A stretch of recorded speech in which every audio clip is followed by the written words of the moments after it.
जब भी हम अपना घर बनाते हैं तब हमें कुछ चीज़ों को ध्यान रखना चाहिए, लेकिन अगर हम यहाँ पर ज़्यादा अपनी समझदारी दिखाएं तो ये काम आपके गड़बड़ भी हो सकते हैं और इन काम को गड़बड़ होने में आपको बहुत सारा नुकसान भी हो जाता है। इसी कारण हम इंजीनियर की सलाह लेते हैं और उसके अकॉर्डिंग वर्क करते हैं कि हमारा जो पैसा है वो बच जाए।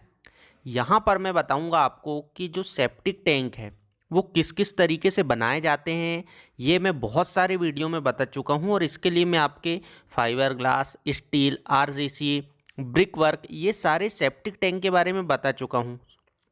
यहाँ पर मैं आज आपको बताऊँगा कि कैसे 70,000 का सीधा सीधा नुकसान हुआ है इस गलती की वजह से। आप अगर मान लीजिए बना रहे हैं घर, तब ऐसा ना करें, इंजीनियर से सलाह लें और उसके बाद फिर अपना कंस्ट्रक्शन करें।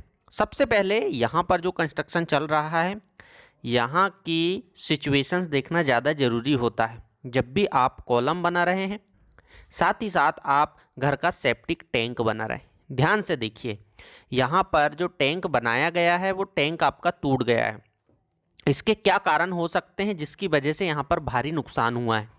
सबसे पहला कारण मैं आपको बताता हूँ कि यहाँ पर ये पूरा एक कंस्ट्रक्शन चल रहा है। इस कंस्ट्रक्शन वर्क में आप अगर देखेंगे तो आपको देखने को मिलेगा कि काली मिट्टी है। ध्यान से देखिए, इस कंस्ट्रक्शन में काली मिट्टी है और काली मिट्टी में कभी भी अगर मान लीजिए आप ब्रिक वर्क से टैंक बना रहे हैं तब टूटने के ज़्यादा चांसेस होते हैं। क्यों?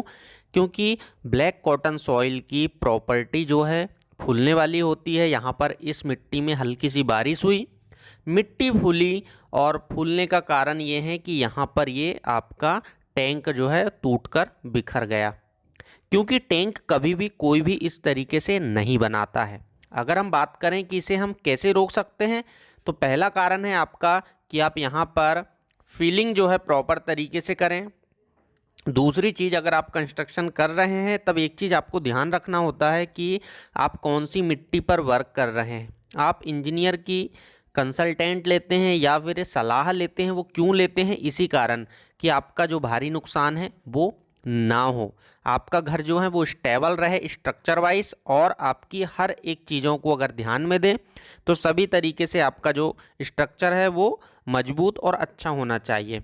यहाँ पर यही हुआ है कि 9 इंच की दीवार तो बना दी गई है। ऐसा नहीं है कि 9 इंच की दीवार यहाँ पर ब्रिक वर्क की नहीं बनाई जाती, कहीं बनाते हैं, बट ये भी एक सिचुएशन होती जहाँ पर आपका हार्ड रॉक है या फिर मुरम है, वहाँ पर बनाते हैं। ये पुराने वीडियो लगभग 4 से 5 वीडियो मैंने एक सीरीज़ बनाया था, उसमें ये सारी चीज़ें आपको डिटेल में बताया हूँ कि टैंक किस तरीके से बनाया जाता है, कैसे पार्टीशन करते हैं, कैसे सोक पिट लेते हैं और किस तरीके से इसका कंस्ट्रक्शन आपको बेहतर तरीके से बनाने के लिए करना चाहिए।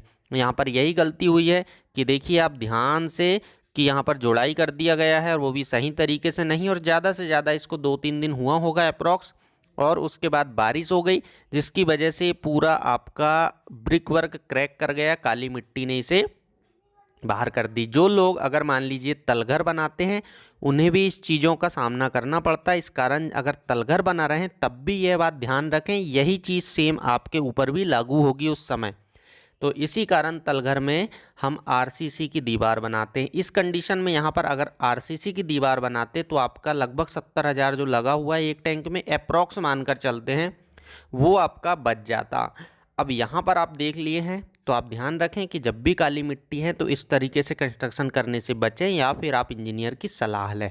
वीडियो अगर आपको अच्छा लगा हो तो लाइक कीजिएगा, दोस्तों के साथ शेयर कीजिएगा, चैनल पर पहली बार आए हैं तो सब्सक्राइब करके बेल आइकन प्रेस कर दीजिएगा।